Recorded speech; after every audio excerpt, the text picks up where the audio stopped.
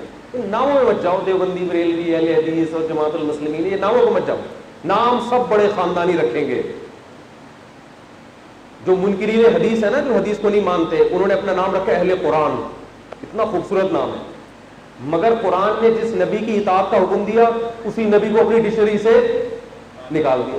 نام تو سارے بڑے خاندانی رکھتے ہیں. امن کمیٹی کتنا اچھا نام ہے، آپ دیکھیں نام کتنا اچھا ہے. ہمارے جتنے سیاست دان ہیں قوم کے وسیع تر مفاد میں کیا کیا کر رہے ہوتے ہیں آپ دیکھیں، لیکن سب نے لیبل لگایا ہوتا ہے ہم قوم کے وسیع تر مفاد میں یہ کچھ کر رہے ہیں. تو اس لیے لیبل تو فرعون بھی بہت اچھے لگاتا تھا. آپ نے علامت بیان کی، فرمایا ما انا علیہ و اصحابی، جس پر میں اور میرے صحابہ ہوں. کیا مطلب؟ 3 چیزیں ملانے پڑیں گی. قرآن کو تو سب مانتے ہیں، قرآن کے ساتھ آپ کو حدیث کو بھی ایڈ کرنا پڑے گا، نبی کے طور طریقوں کو بھی دیکھنا پڑے گا، اور حدیث کے ساتھ آپ کو صحابہ کو بھی ملانا پڑے گا. حدیث کی ایسی تشریح جس پہ صحابہ کا عمل نہیں ہے وہ تشریح کل عدم ہے. صحابہ کا اجماع ہے 3 طلاقیں کتنی ہوتی ہیں؟ بولو 3 ہوتی ہیں، لیکن آپ کو حدیثوں میں بعض لوگ بتائیں گے کہ 3 ایک ہوتی ہے. تو یہ صحابہ سے میچ، بولو نا بھائی، نہیں کر رہی. اور صحابہ میں سب سے پہلے خلفائے راشدین ہیں، ابو بکر، عمر، عثمان اور علی، کیونکہ حدیث میں آتا ہے علیکم بسنتی، میری سنت، وسنت الخلفاء الراشدین، اور خلفائے راشدین المہدیین جو ہدایت یافتہ تھے ان کی سنت کو فالو کرو. نبی نے ان کا ذکر کیوں کیا؟ اس لیے کہ یہ جس طریقے پر چلیں گے وہ طریقہ میرے خلاف نہیں ہو سکتا. کوئی حدیث کی یا قرآن کی ایسی تشریح کر رہا ہو جو خلفائے راشدین کی تشریح کے خلاف ہو، اس تشریح کو کبھی بھی فالو نہیں کرنا ہے. بہت سے فرقے اسلام میں ایسے حدیثیں کوٹ کر رہے ہیں، قرآن کی آیتیں کوٹ کر رہے ہیں، لیکن جب اسے کہا جائے کہ صحابہ تو اس کے خلاف تھے تو وہ جواب میں کہتے ہیں ہم نے کلمہ رسول کا پڑھا ہے، صحابہ کا کلمہ بولے نہیں پڑھا. یہ بالکل ایسے ہے جیسے جو منکرین حدیث ہیں وہ قرآن کی تشریح کرتے ہیں حدیث کے خلاف. جب ان سے کہا گیا بھائی حدیث میں تو ایسے ہے تو ہم کہتے ہیں ہم اللہ پر ایمان لائے ہیں اور اللہ کے حکم کے مقابلے میں کسی کو فالو نہیں کریں گے. اس کا مطلب یہ ہوا کہ آپ یہ فرض کر رہے ہیں کہ نبی جو آرڈر دیتے تھے وہ اللہ کے آرڈر کے معاذ اللہ خلاف. تو ہم کیا کہیں گے ان کو؟ ہم کہیں گے بھائی قرآن کی آیت کے 2 مطلب ہیں، ایک مطلب وہ ہے جو آپ بیان کر رہے ہیں، ایک مفہوم وہ ہے جو نبی بیان کر رہے ہیں. تو ہم کس مفہوم کو لیں گے؟ جو نبی بیان کر رہے ہیں. اسی طرح قرآن و حدیث میں ایک مسئلہ بیان ہوا لیکن صحابہ کے بالکل اس کے خلاف جا رہے ہیں، تو ہم یہ نہیں کہیں گے کہ ہم صحابہ کو نہیں لے رہے، نبی کو لے رہے ہیں. نہ، قرآن و سنت کی ایک تشریح وہ ہے جو صحابہ کی سمجھ میں آئی اور ایک تشریح وہ ہے جو آپ کی سمجھ میں آ رہی ہے، آج 15ویں صدی کے لوگوں کی سمجھ میں آ رہی ہے. اس تشریح کو لیا جائے گا جس کو کس نے فالو کیا؟ صحابہ نے. سمجھ میں آ رہی ہے بات؟ تو صحابہ کو دیکھنا، ان کے فتووں کو دیکھنا، انہوں نے کس حدیث کا کیا مفہوم مراد لیا ہے. تراویح کس کی سنت ہے؟ خلفائے راشدین کی. اب آپ 8 رکعتیں پیش کرنا شروع کرتے ہیں، بخاری میں آتی ہے. بھائی اگر 8 رکعتیں ہیں تو حضرت عمر نے 8 کیوں شروع نہیں کی؟ بھائی حضرت عثمان نے 8 کیوں نہیں پڑھی؟ حضرت علی نے 8 کیوں نہیں پڑھی؟ یہ سارے تواتر کے ساتھ 20 کیوں پڑھتے چلے آ رہے ہیں؟ آج جتنے نئے فرقے پیدا ہو رہے ہیں لیبل سب کے قرآن و حدیث کا لگا ہوا ہے مگر تشریح سب کی کیا ہے؟ اپنی. تو آپ نے کسی ایسی تشریح کو فالو نہیں کرنا جو صحابہ کرام کے، بولے نا بھائی، پھر بے شک آپ جو بھی نام رکھیں اپنے فرقے کا، کچھ کسی بھی نام سے کام کریں. لوگ مختلف ناموں سے کام کرتے ہیں اور یہ نام ہم نے نہیں رکھے. یہ کون رکھتا ہے؟ یہ پبلک خود ہی رکھتی ہے نام. تو نام رکھنے کی ضرورت نہیں، ہم سب مسلمان ہیں، کوئی ضرورت نہیں اپنے نام کے ساتھ دیوبندی کی دم لگانے کی، بریلوی کی دم لگانے کی. لیکن یہ نام لوگ رکھتے ہیں. لوگ کیوں رکھتے ہیں؟ آسانی کے لیے. مثال کے طور پر آپ کا جب کسی سے معاملہ ہوتا ہے نا، اکثر رشتوں میں یہ ضرورت پیش آتی ہے. اب آپ کی بیٹی کے لیے رشتہ آیا لڑکا، اب آپ اس سے، ظاہر ہے اسلام میں فرقے تو ہے نا، اب آپ نے یہ ٹریس کرنا ہے کہ یہ کون سا والا ہے. تو داماد سے آپ اتنی لمبی رپورٹ تھوڑی لوگے کہ یار قرآن کو مانتے ہو؟ ہاں مانتا ہوں. حدیث کو مانتے ہو؟ ہاں مانتا ہوں. اجماع صحابہ کو مانتے ہو؟ ہاں مانتا ہوں. پھر اس پہ مثالیں پیش کرنا شروع کریں. تو لوگوں نے خود ہی نام دے دیے، بھائی یہ تیجے 40ویں والے ہیں، صحیح ہے نا، یہ ربیع الاول مناتے ہیں، ان کو بریلوی کہا جاتا ہے. تو ان شارٹ وہ کیا کہے گا؟ بھائی میں کیا ہوں؟ آپ سمجھ جاتے ہیں یار یہ سب کچھ ہوگا. تو ان کے ہاں جب میت ہوگی تو تیجا بھی ہوگا، 40واں بھی ہوگا. پھر آپ نے فیصلہ کرنا ہے کہ اپنی بیٹی یہاں دینی ہے یا نہیں دینی. جو یہ کام نہیں کرتے لوگوں نے ان کا نام کیا رکھا ہوا ہے؟ دیوبندی رکھا ہوا ہے. سمجھ میں آ رہی ہے بات کہ نہیں آ رہی؟ تو اس طرح یہ نام لوگوں نے رکھے ہوئے ہیں اپنی آسانی کے لیے. شریعت میں ان ناموں کا ہمیں ثبوت نہیں ملتا، نہ ان ناموں پہ آخرت میں نجات ہوگی. نجات اس علامت پہ ہوگی جو علامت آپ میں پائی جاتی ہے. اگر کوئی اپنے آپ کو بریلوی کہتا ہے مگر قرآن و سنت اور صحابہ کو اسی اسٹائل میں فالو کرتا ہے جس میں حدیث میں حکم دیا ہے، تو بریلوی کہلانے سے کچھ نہیں ہوتا. تو ان ناموں سے دھوکہ نہ کھائیں، علامتیں ہمیں دیکھنی پڑیں گی. تو 73 فرقوں میں ایک جنتی ہے جو قرآن کو، حدیث کو اور کس کو فالو کرتا ہے؟ صحابہ کرام.